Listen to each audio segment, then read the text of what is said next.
ವಾಣಿ date 20/7/2026. ಪ್ರಾತಃ ಮುರಳಿ. ಓಂ ಶಾಂತಿ.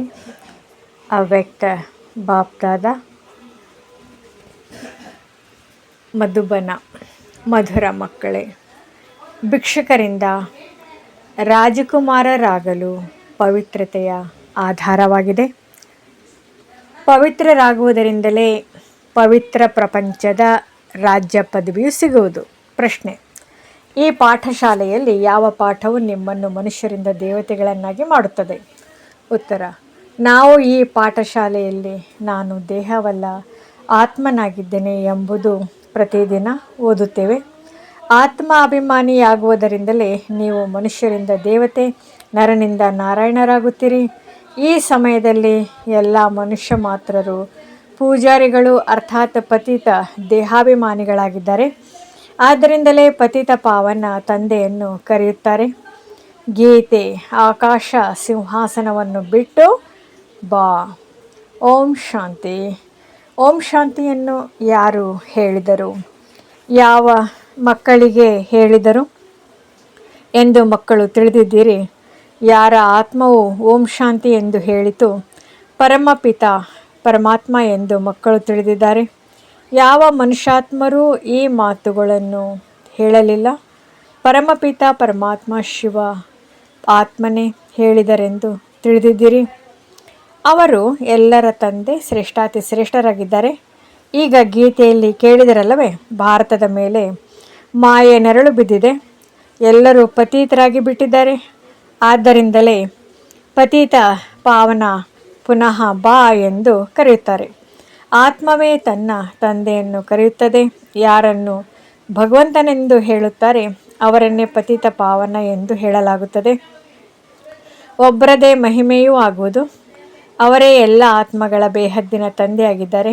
ಇಲ್ಲಿ ಎಲ್ಲರೂ ಪತೀತರಾಗಿದ್ದಾರೆ. ಆದ್ದರಿಂದ ಹೇ ಪರಮಪಿತ ಪರಮಾತ್ಮ ಎಂದು ಕರೆಯುತ್ತಾರೆ. ಅವರು ಜ್ಞಾನಸಾಗರ ಪತಿತ ಪಾವನನೂ ಆಗಿದ್ದಾರೆ. ಅವರು ತಂದೆಯಷ್ಟೇ ಅಲ್ಲ, ಶಿಕ್ಷಕನೂ ಆಗಿದ್ದಾರೆ. ಏಕೆಂದರೆ ಜ್ಞಾನಸಾಗರನೂ ಆಗಿದ್ದಾರೆ, ಸರ್ವ ಶಕ್ತಿವಂತನೂ ಆಗಿದ್ದಾರೆ. ಎಲ್ಲ ವೇದಶಾಸ್ತ್ರ ಗ್ರಂಥಗಳನ್ನು ತಿಳಿದಿದ್ದಾರೆ. ಅವರನ್ನು ನಾಲೆಜ್ಫುಲ್ ಅಂದರೆ ಜ್ಞಾನಸಾಗರ, ನಾಲೆಜ್ಫುಲ್ ಎಂದು ಕರೆಯುತ್ತಾರೆ. ಅಂದಮೇಲೆ ಈ ಸಮಯದಲ್ಲಿ ಎಲ್ಲರೂ ಪಾರಲೌಕಿಕ ತಂದೆಯನ್ನು ಕರೆಯುತ್ತಾರೆ. ಏಕೆಂದರೆ ಎಲ್ಲರೂ ದುಃಖಿಗಳಾಗಿದ್ದಾರೆ. ಗಾಡ್ ಫಾದರ್ ಎನ್ನುತ್ತಾರೆ, ಆದರೆ ಹೆಸರಂತೂ ಬೇಕಲ್ಲವೇ? ಅವರ ಹೆಸರಂತೂ ಶಿವಬಾಬಾ ಎಂದು ಗಾಯನ ಮಾಡಲ್ಪಟ್ಟಿದೆ. ಅವರೇ ಶ್ರೇಷ್ಠಾತಿ ಶ್ರೇಷ್ಠ ಜ್ಞಾನ ಸಾಗರ, ಸುಖದ ಸಾಗರ, ಶಾಂತಿಯ ಸಾಗರನಾಗಿದ್ದಾರೆ. ಈ ಮನುಷ್ಯಾತ್ಮನು ತಮ್ಮ ತಂದೆಯ ಮಹಿಮೆಯನ್ನೇ ಮಾಡುತ್ತಾರೆ. ಶ್ರೇಷ್ಠಾತಿ ಶ್ರೇಷ್ಠನಾದ ಪರಂಪಿತ ಪರಮಾತ್ಮ ಅವರು ಪರಮ ಆಗಿದ್ದಾರೆ. ಪತಿತ ಮನುಷ್ಯರು ಅವರನ್ನೇ ನೆನಪು ಮಾಡುತ್ತಾರೆ. ಸತ್ಯಯುಗವು ಯಾವಾಗ ಪಾವನವಾಗಿತ್ತೋ ಆಗ ದೇವಿ ದೇವತೆಗಳ ರಾಜ್ಯವಿತ್ತು. ಆಗ ಯಾರೂ ಪತೀತರಿರಲಿಲ್ಲ. ಇದಂತೂ ತಮೋ ಪ್ರಧಾನ ಪ್ರಪಂಚ. ಅರ್ಥಾತ್ ಈ ಪ್ರಪಂಚದಲ್ಲಿ ಎಲ್ಲರೂ ಪಾಪಾತ್ಮರೇ ಆಗಿದ್ದಾರೆ. ಇದೇ ಭಾರತವು ಪಾವನವಾಗಿತ್ತು. ಇದೇ ಭಾರತ ಈಗ ಪತೀತವಾಗಿದೆ. ಈ ಕಲಿಯುಗದಲ್ಲಿ ಎಲ್ಲರೂ ಪತೀತರಾಗಿದ್ದಾರೆ. ಜ್ಞಾನಸಾಗರ ಪತಿತ ಪಾವನ ಪರಮಪಿತ ಪರಮಾತ್ಮ ಪರಂಧಾಮದಿಂದ ಬಂದು ನಮಗೆ ಬ್ರಹ್ಮನ ಮೂಲಕ ಓದಿಸುತ್ತಾರೆ. ಅವಶ್ಯವಾಗಿ ಅವರಿಗೆ ಒಂದು ಶರೀರ ಬೇಕಲ್ಲವೇ? ಈ ಮಾತುಗಳು ಯಾವುದೇ ಶಾಸ್ತ್ರಗಳಲ್ಲಿ ಇಲ್ಲ. ಜ್ಞಾನಸಾಗರನಾದ ಇವರಿಗೆ ಎಲ್ಲ ಅಧಿಕಾರವೂ ಇದೆ ಮತ್ತು ಇವರು ಎಲ್ಲವನ್ನು ತಿಳಿದಿದ್ದಾರೆ. ಭಾರತದಲ್ಲಿ ವಿಷ್ಣುವಿನ ನಾಭಿಯಿಂದ ಬ್ರಹ್ಮನನ್ನು ಮತ್ತು ಬ್ರಹ್ಮನ ಕೈಯಲ್ಲಿ ಶಾಸ್ತ್ರಗಳನ್ನು ಕೊಟ್ಟಿದ್ದಾರೆ. ಈ ಚಿತ್ರವನ್ನು ತೋರಿಸುತ್ತಾರೆ. ವಿಷ್ಣು ಯಾವ ಶಾಸ್ತ್ರದ ಸಾರವನ್ನು ತಿಳಿಸುವುದಿಲ್ಲ. ಪರಮಪಿತ ಪರಮಾತ್ಮನು ಜ್ಞಾನಸಾಗರನೇ ಬ್ರಹ್ಮರವರ ಮೂಲಕ ಎಲ್ಲ ಶಾಸ್ತ್ರಗಳ ಸಾರವನ್ನು ತಿಳಿಸುತ್ತಾರೆ. ಬ್ರಹ್ಮ ವಿಷ್ಣು ಶಂಕರರನ್ನು ಸಹ ಇವರೇ ರಚಿಸುತ್ತಾರೆ. ಬ್ರಹ್ಮ ಅಥವಾ ವಿಷ್ಣುವನ್ನು ಜ್ಞಾನಸಾಗರನೆಂದು ಕರೆಯಲು ಸಾಧ್ಯವಿಲ್ಲ. ಶಂಕರನ ಮಾತನ್ನು ಬಿಟ್ಟುಬಿಡಿ. ಈಗ ಜ್ಞಾನಸಾಗರ ಯಾರಾಗಿದ್ದಾರೆ? ನಿರಾಕಾರ ಶ್ರೇಷ್ಠಾತಿ ಶ್ರೇಷ್ಠ ಪರಮಾತ್ಮನೇ ಪತಿತ ಪಾವನನಾಗಿದ್ದಾರೆ. ಈ ಮಹಿಮೆಯು ಆ ಪರಮಪಿತ ಪರಮಾತ್ಮನದೇ ಆಗಿದೆ. ಇಲ್ಲಿಯೂ ಸಹ ಆತ್ಮನದೇ ಮಹಿಮೆಯಾಗುತ್ತದೆ. ಆತ್ಮನೇ ಶರೀರದ ಮೂಲಕ ನಾನು ಪ್ರೆಸಿಡೆಂಟ್ ಆಗಿದ್ದೇನೆ. ನಾನು ಬ್ಯಾರಿಸ್ಟರ್ ಆಗಿದ್ದೇನೆ, ನಾನು ಇಂತಹ ಮಿನಿಸ್ಟರ್ ಆಗಿದ್ದೇನೆ ಎಂದು ಆತ್ಮವೇ ಶರೀರದ ಮೂಲಕ ಹೇಳುತ್ತದೆ. ಪದವಿಯನ್ನು ಪಡೆಯುತ್ತದೆ. ಒಂದು ಶರೀರ ಬಿಟ್ಟು ಇನ್ನೊಂದು ಶರೀರವನ್ನು ತೆಗೆದುಕೊಳ್ಳುತ್ತೇನೆಂದು ಆತ್ಮವು ಶರೀರದ ಮೂಲಕ ಹೇಳುತ್ತದೆ. ಮಕ್ಕಳೇ, ಆತ್ಮ ಅಭಿಮಾನಿಗಳಾಗಿ ಎಂದು ಈ ಸಮಯದಲ್ಲಿ ಬಂದು ತಂದೆಯು ತಿಳಿಸುತ್ತಾರೆ. ಈ ಪಾಠವನ್ನೇ ಹೇಳಿಕೊಡುವುದಕ್ಕಾಗಿಯೇ ನಾನು ನಿಮ್ಮ ತಂದೆಯೂ ಬಂದಿದ್ದೇನೆ. ಮನುಷ್ಯರಿಂದ ದೇವತೆ, ನರನಿಂದ ನಾರಾಯಣ, ನಾರಿಯಿಂದ ಲಕ್ಷ್ಮಿಯಾಗುವಂತಹ ಪಾಠಶಾಲೆಯೂ ಇದಾಗಿದೆ. ಹೇ ಪರಮಪಿತ ಪರಮಾತ್ಮ, ನಿರಾಕಾರಿ ಪ್ರಪಂಚಕ್ಕೆ ಕರೆದುಕೊಂಡು ಹೋಗಲು ರೂಪ ಬದಲಾಯಿಸಿಕೊಂಡು ಸಾಕಾರಿ ಪ್ರಪಂಚಕ್ಕೆ ಬನ್ನಿ ಎಂದು ಕರೆಯುತ್ತಾರೆ. ನೀವು ನಿರಾಕಾರಿ ಆತ್ಮಗಳು ಶರೀರದಲ್ಲಿ ಬರುತ್ತೀರಂದ ಮೇಲೆ ಗರ್ಭದಲ್ಲಿ ಬರುತ್ತೀರಿ ಮತ್ತು ಪುನರ್ಜನ್ಮವನ್ನು ಪಡೆಯುತ್ತೀರಿ. ನೀವು 84 ಜನ್ಮಗಳನ್ನು ಗರ್ಭದಿಂದಲೇ ಪಡೆದಿದ್ದೀರೆಂದು ತಿಳಿಸುತ್ತಾರೆ. ಒಂದು ಶರೀರ ಬಿಟ್ಟು ನಂತರ ಗರ್ಭದಲ್ಲಿ ಹೋಗುತ್ತೀರಿ. ಹೀಗೆ 84 ಜನ್ಮಗಳನ್ನು ಪಡೆಯುತ್ತೀರಿ. ನಾನಂತೂ ಗರ್ಭದಲ್ಲಿ ಬರುವುದಿಲ್ಲ.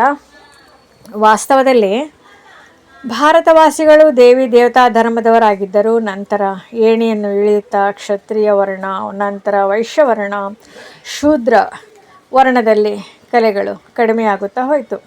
ಭಾರತವು 16 ಕಲಾ ಸಂಪೂರ್ಣವಾಗಿತ್ತು. ನಂತರ 14 ಕಲೆಗಳಾಯಿತು. ಭಾರತವಾಸಿಗಳು ತಮ್ಮ ಜನ್ಮಗಳನ್ನು ತಿಳಿದುಕೊಂಡಿಲ್ಲ. 84 ಜನ್ಮಗಳನ್ನು ಭಾರತವಾಸಿಗಳೇ ಪಡೆಯುತ್ತಾರೆ.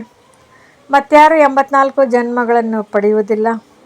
ನೀವು ಸ್ವದರ್ಶನ ಚಕ್ರಧಾರಿಗಳಾಗಿದ್ದೀರಿ. ಇದು ಜ್ಞಾನದ ಮಾತುಗಳಾಗಿವೆ. ನೀವು ಸ್ವದರ್ಶನ ಚಕ್ರಧಾರಿಗಳಾಗಿರುವುದರಿಂದ ಸ್ವರ್ಗದ ಚಕ್ರವರ್ತಿ ಮಹಾರಾಜರಾಗುತ್ತೀರಿ.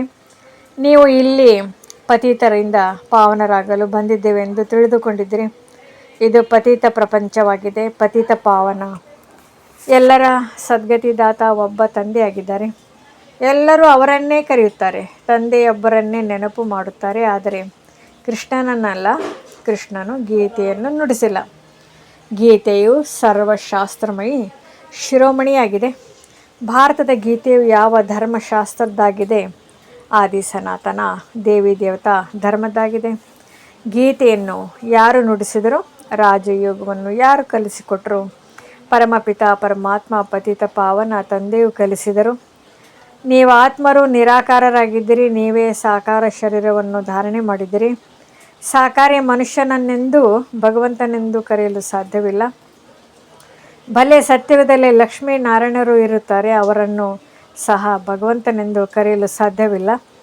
ಇದಂತೂ ಅವರಿಗೆ ಬಿರುದುಗಳನ್ನು ಕೊಡಲಾಗುತ್ತದೆ. ಕಾಯ್ದೆ ಅನುಸಾರ ಭಗವಂತ ಮತ್ತು ರಚಯಿತನು ಒಬ್ಬನೇ ಆಗಿದ್ದಾರೆ. ಉಳಿದವರೆಲ್ಲರೂ ದೇವತೆಗಳಾಗಿದ್ದಾರೆ.